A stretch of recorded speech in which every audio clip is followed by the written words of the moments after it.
All right, so I was going to jump straight into the next chapter, but then I had second thoughts and thought we might need to do a little bit more practice before jumping into redox chemistry. So for warm-up, let's consider the following questions, and then I have an in-class activity for us to work on.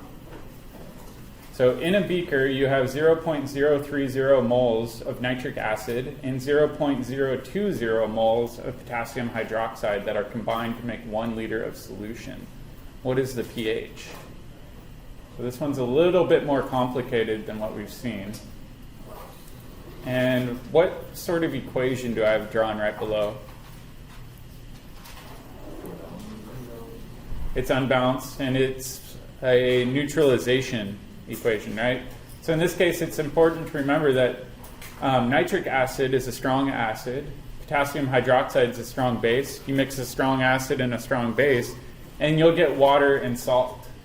So we've got to kind of deconstruct this a little bit, right? So if we look at this, we're saying, all right, first thing we should do is probably bounce it. Is it bounced? What do you guys think? I'd say so. It looks balanced to me. Okay, so it's balanced. Then the next thing I would do is I would go through and make some notes on what I know. In this one, we know we have 0.03 moles of nitric acid.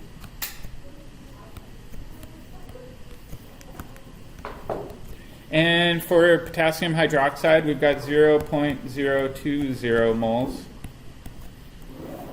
All right, which one's limiting? Meaning, which one do we have the least amount of? Yeah, the potassium hydroxide, we've got a few number of moles, right? So another way of thinking about this, right, is this is really 0.02 moles plus 0.010 moles. And this is really just extra acid. So we do have 0.03 moles of nitric acid, but only 0.020 moles is going to react, right? Because we know it's got to react in a 1-to-1 ratio. And if we do that, we're going to get how many moles of water out? Yeah, 0.02. And same thing with the potassium nitrate. We get 0.020 moles. All right, so knowing that we've got 0.010 moles of extra nitric acid, what will the pH be? What do you think?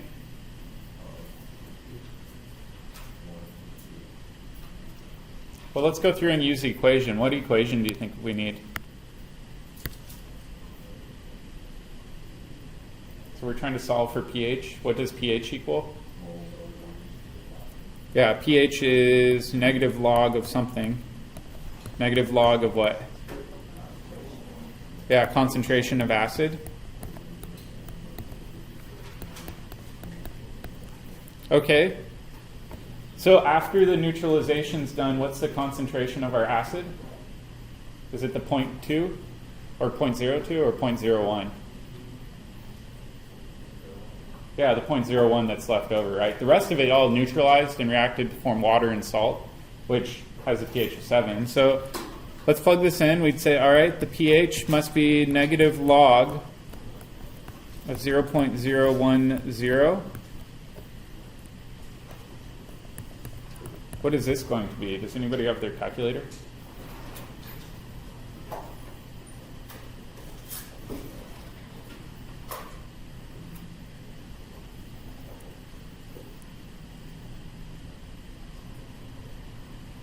pH of 2. Okay? So pH of 2. And really the reason that we've got a pH of 2 is we've got extra acid that wasn't neutralized.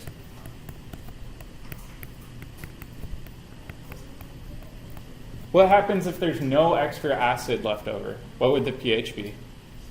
7, right? If it's a true neutralization, it'd be a pH of 7 at the end. But if you do have extra acid or base, you can't figure out the pH for that extra leftover acid or base from the reaction. Does that make sense? Yep. So always going to be like the extra acid that would be like 3.5 pH? For pH, if you are stuck with extra base, then you would need to use something like POH and then convert to pH after that. What's the relationship between POH and pH? Does anybody remember that? It was pH plus POH equals what? 14. So if you figure out your POH, you can figure out the pH from that. Yep. So is that pH for just the leftover stuff? That's going to be the whole solution at the end because you've got that extra acid that's just floating around in solution. Yep. All right, let's try another one. This was one I pulled from Sapling. This is getting into a new concept called titration. And it says, by titration, it is found that 12.3 milliliters of 0.182 molar sodium hydroxide is needed to neutralize 25.0 milliliters of hydrochloric acid. Calculate the concentration of hydrochloric acid. We haven't had a chance to do titration in lab, but for our vitamin C lab, we will be able to do some of these. So let's kind of break this into parts. First part I want to look at is the sodium hydroxide part. It said we needed 12.3 milliliters of 0.182 molar sodium hydroxide. First thing I want you to do is find the moles of sodium hydroxide. So I'll give you guys a minute to work on that. Okay, so let's double check. So as we've got 12.3 milliliters. Milliliters aren't our base unit, so I'm going to convert this to liters and say, all right, 1,000 milliliters in 1 liter. Okay, and then we know our molarity is 0.182 moles of sodium hydroxide per 1 liter. If we go through and we cancel our units, we cancel out milliliters and liters. And what was the value that you guys got? 0.002. And we got to keep track of sig figs. We've got 3 sig figs here. So is it just 0.002 or were there digits after that? 223? Is that what you guys got? 2238? Okay, there we go. Now we're all on the same base here. We've got this many moles of sodium hydroxide. So we're on track, but we need to figure out what the molarity was of our HCl solution. How do you guys think we can do that?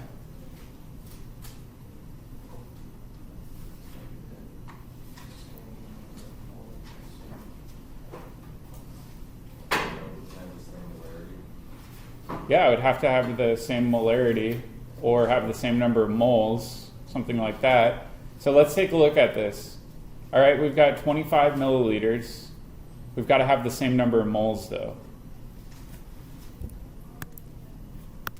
Does anybody think they have a good way of solving for this? 0.182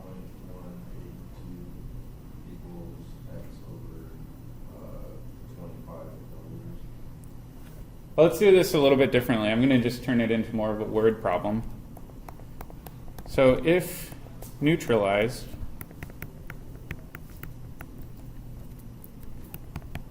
then we must have 0.00224 moles of HCl, right? That's a neutralization. Okay. And it says we have 25 milliliters of HCl. So 25.0 milliliters of HCl. Let's convert this to liters like we did before.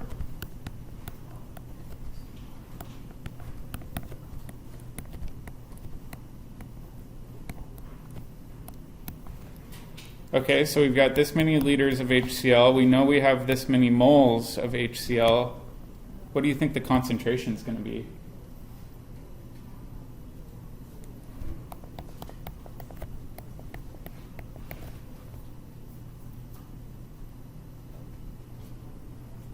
Is it going to be 0.025 divided by 0.0024? How do we define concentration? Moles per liter, exactly. So we just said in order for this to be completely neutralized, we must have 0.00224 moles of HCl. And our volume in this case is 0.0250 liters. So let's check this.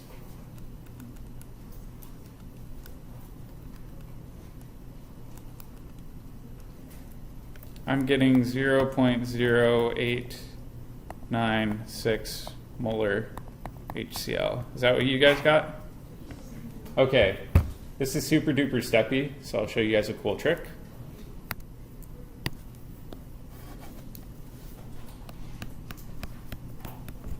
Trick for titrations. This works for monoprotic acids only, meaning it can only give up one proton. But what you do is you take M1 times V1 equals M2 V2. And I'll describe what these mean. This is the molarity of one solution. This is the volume.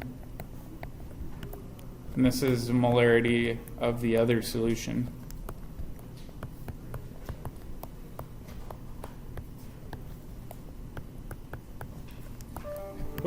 Has anybody seen this equation?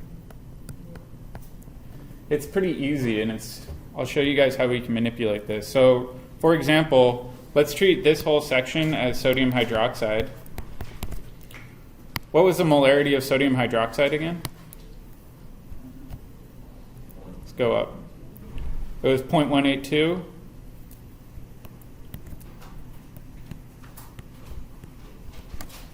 So 0.182 molar.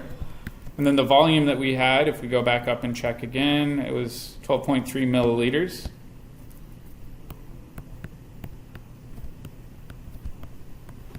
And we don't know the concentration of HCl, so I'll just put question mark molar. But we do know that it was a volume of 25 milliliters. Was that right? So if you don't want to go through the hassle of all that stoichiometry, all we need to do is some simple algebra. And we'd say, all right, to solve for molarity, it must be 0.182 molar times 12.3 milliliters divided by 25.0 milliliters. And let's just double check that we're getting the appropriate value that we got before. So 0.182 times 12.3 divided by 25. I'm getting 0.0895 molar, so it must have just been a rounding issue before. So it's a really handy trick to do the M1V1 equals M2V2 for strong acid-base titrations. We'll go over this in a little bit more detail when we hit the vitamin C lab, but I did want you guys to see a little bit of titration chemistry before then. Does that make sense? All right, we'll do more practice though. What's that, the trick, the equation, is there a name for it? Or?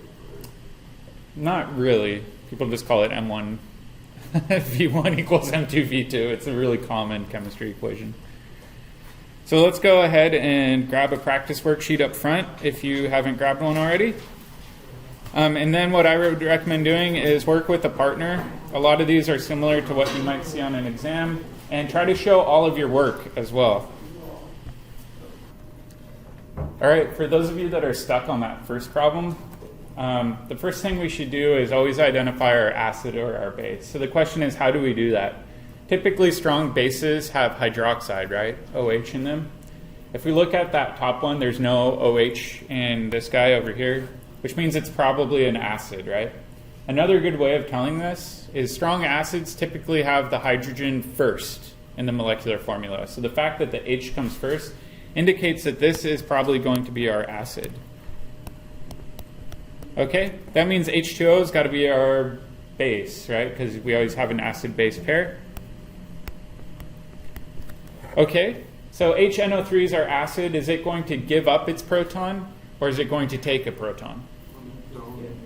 It's going to donate a proton, right? So acids give up protons, which means water is going to accept it.